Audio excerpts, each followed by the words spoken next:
The start of 2020 marks the end of the giving season, and the drying up of donations means dire days for the homeless. KFDM's Angel San Juan joins us. Not a happy new year for a lot of our neighbors, Angel.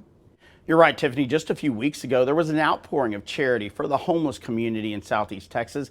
The holiday spirit makes folks generous, and there were several events to help men and women living on the streets get basic necessities. But one advocate for the homeless fears that enthusiasm is on the decline tonight. The streets of downtown Beaumont are practically deserted on this first day of 2020. The chilly, cloudy conditions keeping most Southeast Texans inside, except for the homeless. The clock chimed in a new year, but not much is changing for our neighbors who live on the streets. I mean, there's a lot of things. A home for one thing, but it'll get better. You got to keep on trying. But for the homeless, things can get worse on New Year's Day. The season of giving is officially over, leaving them to fend for themselves. New Year's for them is not much of a celebration. I mean, they're going to go on with the regular mundane life of being homeless. Eric Ardoin knows the struggle firsthand. Woo, it's cold out here. He was once homeless, but he's turned his life around, owns his own business, and is now a prominent advocate for the homeless. This is all just a redemption story for me. And it's a way to keep where I came from very fresh in my mind so that I remain grateful for the life I have today.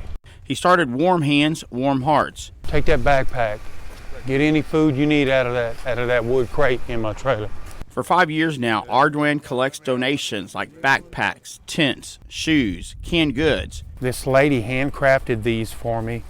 Even these unique waterproof mats made with plastic shopping bags woven together. Hey, Happy New Year! You too, bro. For him, the spirit of giving should never end. Come to see us again. I come to see you again. Thank you.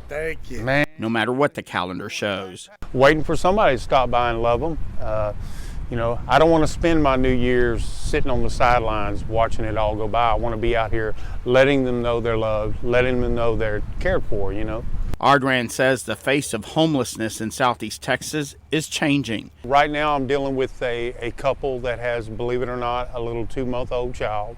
I have diapers readily available for them. I mean, this is the reality of homelessness. And those who have fallen through the cracks, like Annie Bell Stanley Green, Backpack.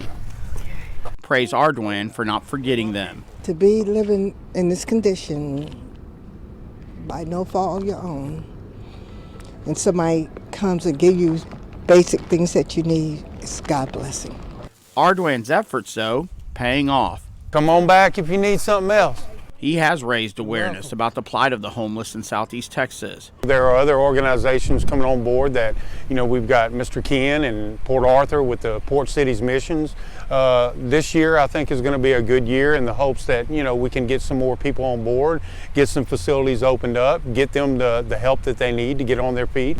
And try to help guarantee that everyone can have a happy new year. I just thank the Lord I lived to see 2020. If you would like to donate items for the homeless, you can drop them off in Mr. Ardoin's front yard at 2655 Harrison Street. That's in Beaumont's Old Town neighborhood. Tiffany. Thanks, Angel. What an amazing guy. Developing